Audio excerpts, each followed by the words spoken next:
Good morning, students. I am Anupama. I am teaching the 7th standard social science subject.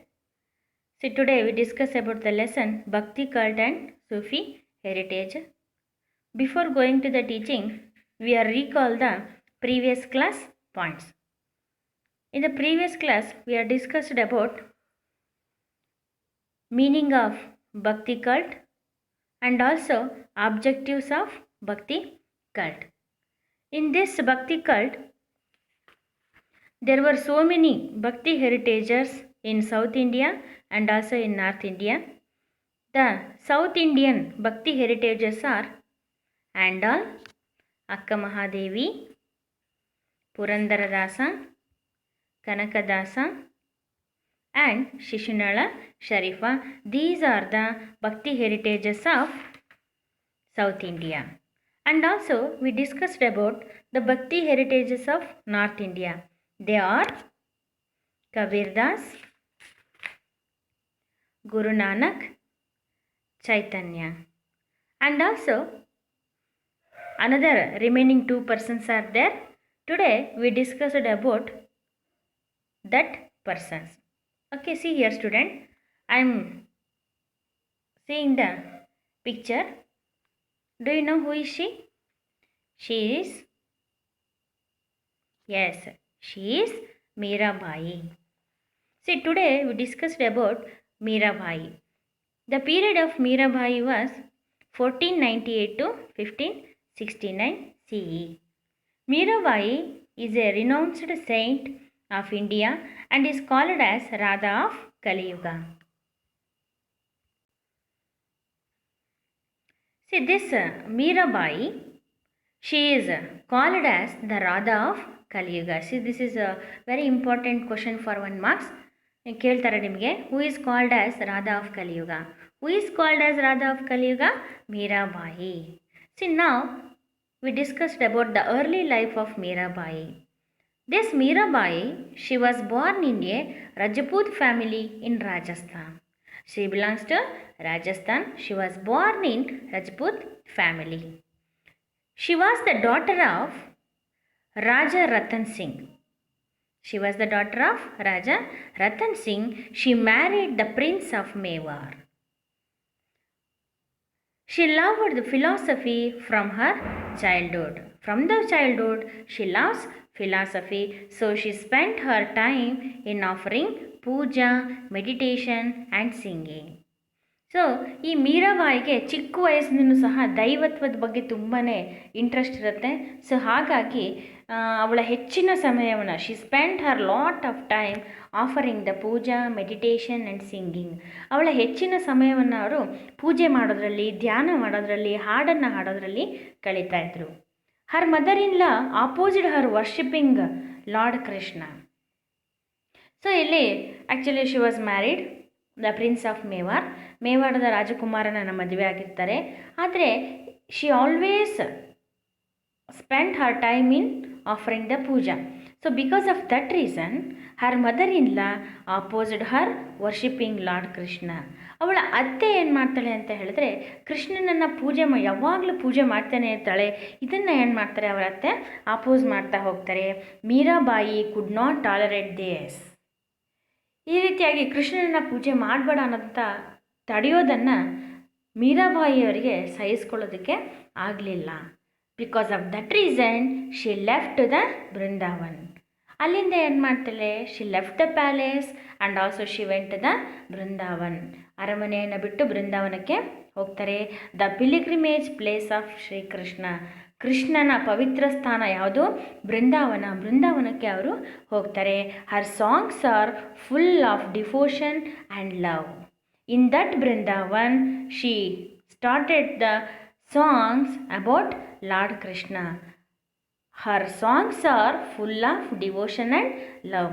ಕೃಷ್ಣನ ಬಗ್ಗೆ ಹಾಡುಗಳನ್ನು ಹಾಡೋದಕ್ಕೆ ಇವರು ಶುರು ಮಾಡ್ತಾರೆ.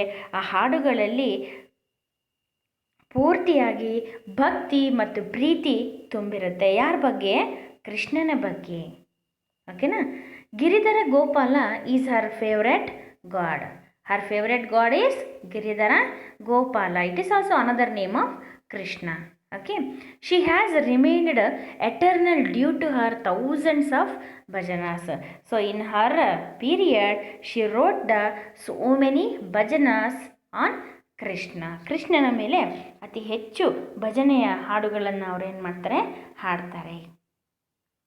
Okay, and then we discussed about another prominent bhakti heritager in North India was Chaitanya. See here students, once again I show the images of Chaitanya. See here, this Chaitanya,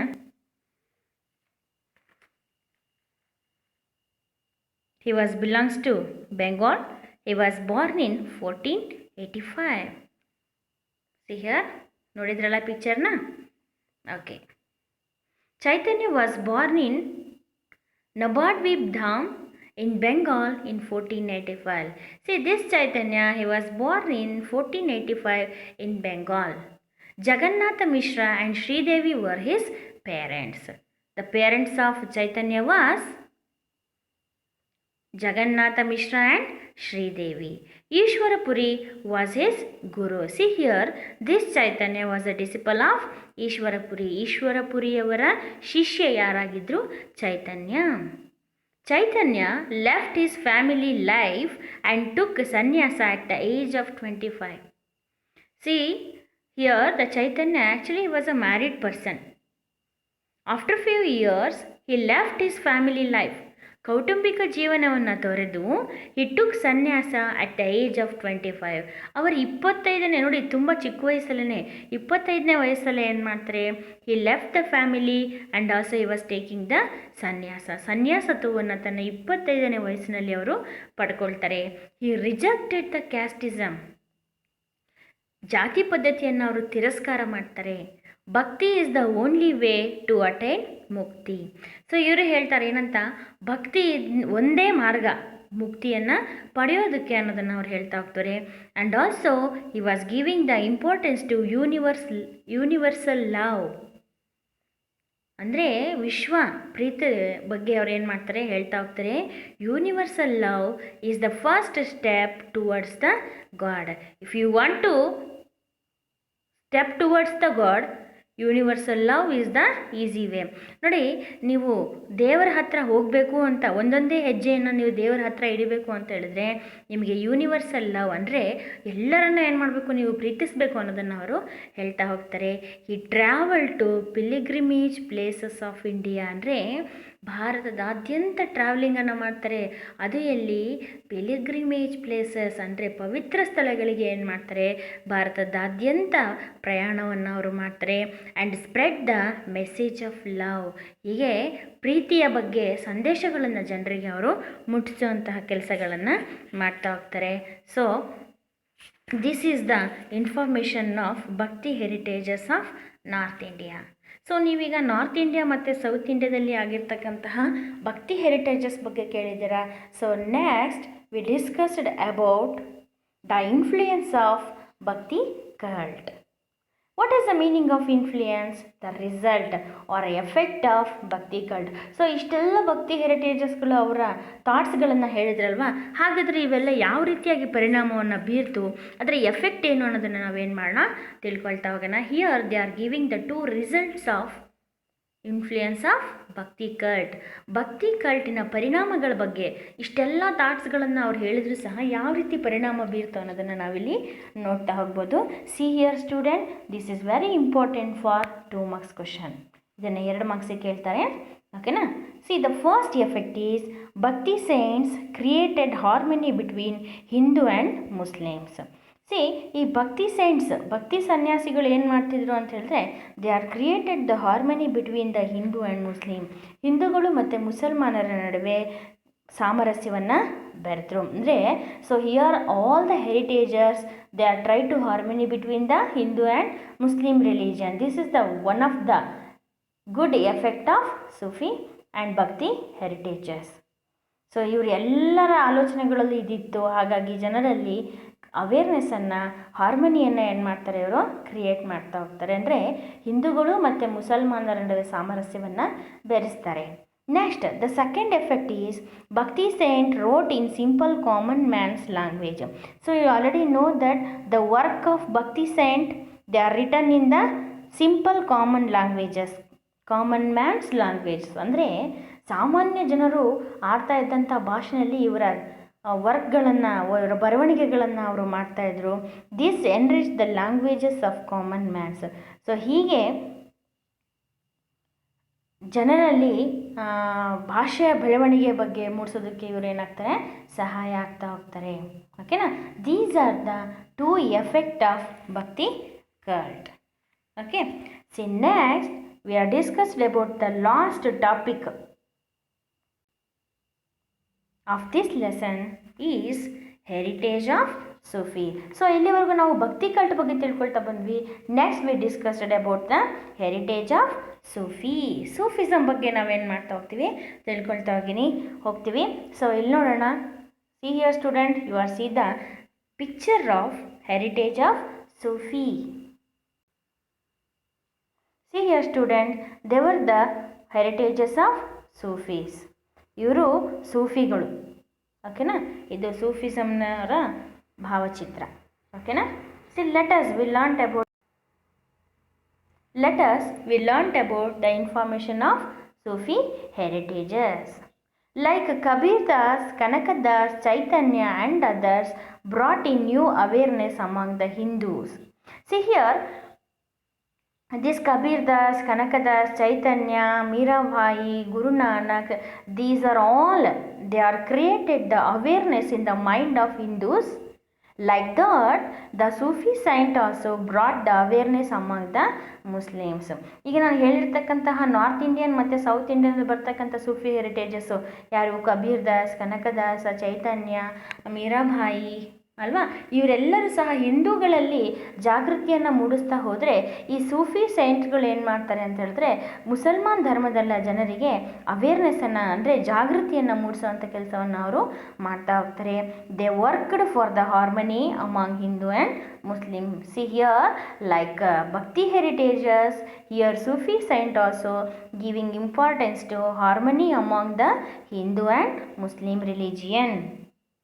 The Sufi cult originated in Arabia, then it was entered to our India. Actually ಇದು starting ಆಗಿದ್ದು ಅರೇಬಿಯಾದಲ್ಲಿ, ನಿಧಾನವಾಗಿ ಏನಾಗುತ್ತೆ, it was came to the India. So ಭಾರತ ದೇಶಕ್ಕೂ ಏನಾಗುತ್ತೆ, ಇದು ಬರುತ್ತೆ.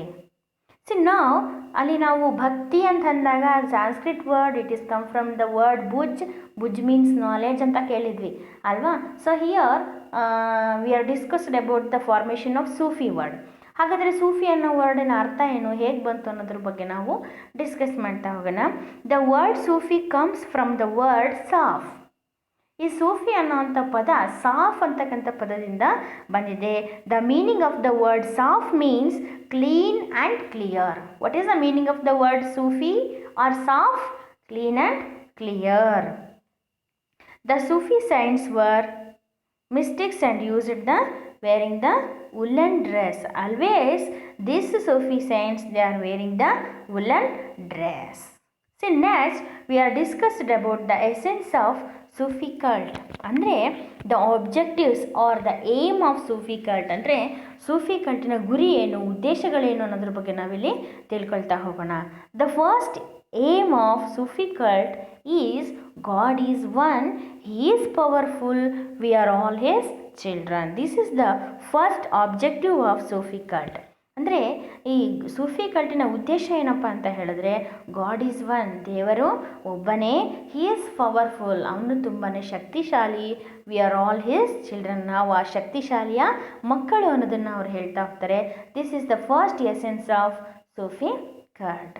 And the second one is encourage to good deeds. ನಾನು ಆಲ್ರೆಡಿ ಹೇಳಿದ್ದೀನಿ ಡೀಡ್ಸ್ ಅನ್ನೋ ವರ್ಡಿನ meaning. What is the meaning of the word deed? Deed means work. That means this Sufi cult, it is giving the importance to encouraged to good deeds. ಅಂದರೆ ಒಳ್ಳೆಯ ಕೆಲಸಕ್ಕೆ ಏನು ಮಾಡಬೇಕು, support ಮಾಡಬೇಕು, ಎನ್ಕರೇಜನ್ನು ಮಾಡಬೇಕು ಅನ್ನೋದು ಎರಡನೇ ಆಬ್ಜೆಕ್ಟಿವ್. ಮೂರನೇದೇನಪ್ಪ ಅಂತ ಹೇಳಿದ್ರೆ all are equal, there is no casteism, there is no religious. ಯಾವುದೇ ಧರ್ಮ ಇಲ್ಲ, ಜಾತಿ ಇಲ್ಲ, ಎಲ್ಲರೂ ಒಂದೇ ಅನ್ನೋದನ್ನು ಇದು ಹೇಳ್ತಾ ಹೋಗುತ್ತೆ. And the last essence is opposed caste system. ಜಾತಿ ಪದ್ಧತಿಯನ್ನು ಏನು ಮಾಡಿ ವಿರೋಧಿಸಿ ಆಲ್ ಆರ್ ಈಕ್ವಲ್ ಅನ್ನೋದನ್ನು ಅದು ಹೇಳ್ತಾ ಹೋಗುತ್ತೆ. ಓಕೆ, ನೋಡಿ next we are discussed about the important heritages of Sufi. Okay, ಅದರಲ್ಲಿ ಫಸ್ಟ್ ಯಾರಪ್ಪ ಅಂತ ಹೇಳಿದ್ರೆ Nizamuddin Alia. He is one of the main Sufi saint. See, in the Sufi saints, he is very important Sufi saint. He lived in Delhi. ಡೆಲ್ಲಿಯಲ್ಲಿದ್ದರು ಇವರು. And lived a life of poverty. Poverty ಅಂತ ಹೇಳಿದ್ರೆ ಬಡತನ. ಅಂದರೆ actually he was living in Delhi. He was lived in a life of poverty. ತುಂಬ ಬಡತನದ ಜೀವನವನ್ನು ಏನು ಮಾಡ್ತಾರೆ ಇವರು ಸಾಗಿಸ್ತಾರೆ. He is not a rich man. He was a poor man. Masjid with a thatched roof was his center of activity. See here, ಮಸೀದಿಗಳಲ್ಲಿ ಮತ್ತು ಗುಡಿಸಲುಗಳಲ್ಲಿ ಇವರ religious ಆ್ಯಕ್ಟಿವಿಟೀಸ್ಗಳನ್ನು, ಧಾರ್ಮಿಕ ಚಟುವಟಿಕೆಗಳನ್ನು ಇವರು ಮಾಡ್ತಾಯಿದ್ರು. ಈ refuse the village gifted by sultan of Delhi. See in that period the sultan of Delhi he was ready to gifted some villages for him, but he was rejected it. Delhi ಸುಲ್ತಾನ್ರು ಏನು ಮಾಡ್ತಾರೆ, ನಿಜಾಮುದ್ದೀನ್ ಆಲಿಯಾಗೆ ಹಲವು ಹಳ್ಳಿಗಳನ್ನು ಗಿಫ್ಟಾಗಿ ಕೊಡೋದಕ್ಕೆ ರೆಡಿ ಆಗ್ತಾರೆ. But he was rejected. ಅದನ್ನು ಏನು ಮಾಡ್ತಾರೆ, ತಿರಸ್ಕರಿಸ್ತಾರೆ. He preached to the devotee who visited him. So he preached to the devotee who visited him to practice good qualities and kindness. ಇವರನ್ನು ಯಾರು ಹೋಗಿ ಭೇಟಿಯನ್ನು ಮಾಡ್ತಾರೋ, ಯಾವ ಭಕ್ತರು ಹೋಗಿ ಇವರನ್ನು ಭೇಟಿ ಮಾಡ್ತಾರೋ ಅವರಿಗೆ ಗುಡ್ ಕ್ವಾಲಿಟೀಸ್ ಬಗ್ಗೆ ಮತ್ತು ಕೈಂಡ್ನೆಸ್ ಬಗ್ಗೆ ಏನು ಮಾಡ್ತಿದ್ರು, ಟೀಚಿಂಗನ್ನು ಮಾಡ್ತಾಯಿದ್ರು ಅಲ್ವಾ. ಒಳ್ಳೆಯ ಗುಣಗಳ ಬಗ್ಗೆ ಮತ್ತು ಕರುಣೆ ಬಗ್ಗೆ ಜನರಿಗೆ ಅವರು ಹೆಚ್ಚು ಇಂಪಾರ್ಟೆನ್ಸನ್ನು ಕೊಡಿ ಅಂತ ಹೇಳಿ ಹೇಳ್ತಾ ಇದ್ರು. This is the information about Nizamuddin Auliya. He is also one of the very important sufi saint. Okay, next we discussed about the another important Sufi saint was Khwaja Bande Nawaz. Bande Nawaz, he was famous Chishti saint. He was the disciple of Nasiruddin of Delhi. Nasiruddin of Delhi, ಡೆಲ್ಲಿಯ ನಾಸಿರುದ್ದೀನರ ಶಿಷ್ಯರಾಗಿದ್ದರು Bande Nawaz. It means ಇದರ ಅರ್ಥ ಏನಪ್ಪ ಅಂತ ಹೇಳಿದ್ರೆ protector of those who came to his shelter. ಅಂದರೆ ತನ್ನ ಆಶ್ರಯಕ್ಕೆ ಬಂದಂಥವ್ರನ್ನ ಪ್ರೊಟೆಕ್ಟ್, ರಕ್ಷಣೆಯನ್ನು ಮಾಡೋನು ಅನ್ನೋವಂಥ ಅರ್ಥವನ್ನು ಯಾವುದು ಪದ ಕೊಡುತ್ತೆ, ಬಂಡೆ ನವಾಜ್. ಬಂಡೆ ನವಾಜ್ ಅಂತ ಹೇಳಿದ್ರೆ ತನ್ನ ಆಶ್ರಯಕ್ಕೆ ಬಂದವರನ್ನು ಕಾಪಾಡುವವನು ಅಂತ ಹೇಳಿ ಅರ್ಥ. His original name was ಗೆಸುದರಾಜ್.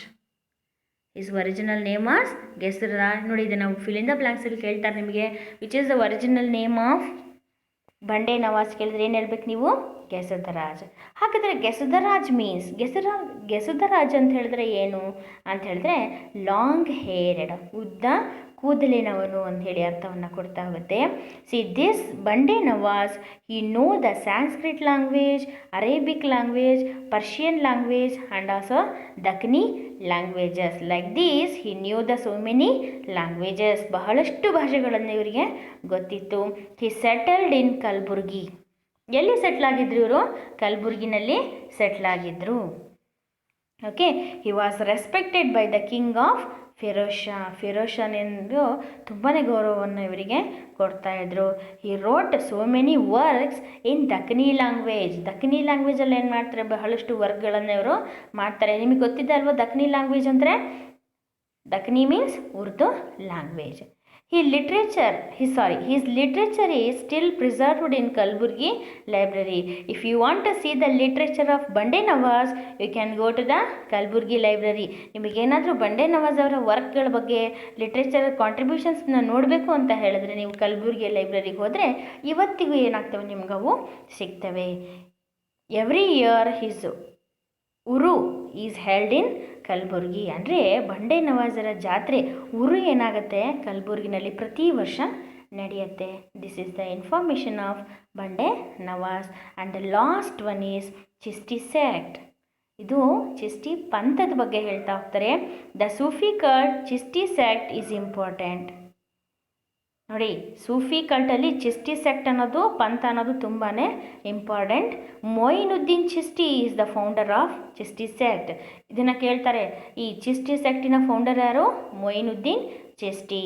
He came and settled in Ajmer. ಇವರು ಅಜ್ಮೀರಿನಲ್ಲೇ ಸೆಟ್ಲ್ ಆದಂಥವ್ರು. Devotion towards god, service to guru, good life are the main features of Chishti followers.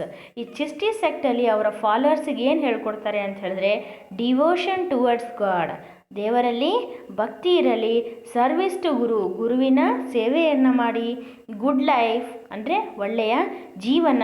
These are the features of Chishti followers. And also this Chisti sect, it is try to harmony between the Hindu and Muslim religion. ಇವರು ಸಹ ಚಿಸ್ಟಿ sect ಅವರು ಏನು ಮಾಡ್ತಾರೆ, ಹಿಂದೂ ಮತ್ತು ಮುಸಲ್ಮಾನರ ನಡುವೆ ಸಾಮರಸ್ಯವನ್ನು ತರುವಂಥ ಕೆಲಸವನ್ನು ಇವರು ಮಾಡ್ತಾ ಹೋಗ್ತಾರೆ. ಸೊ ಅಲ್ಲಿಗೆ ಈ ಲೆಸನ್ನು ಕಂಪ್ಲೀಟ್ ಆಗುತ್ತೆ ಸ್ಟೂಡೆಂಟ್ಸ್. ಓಕೆನಾ? Next in the next class we are meet. Okay.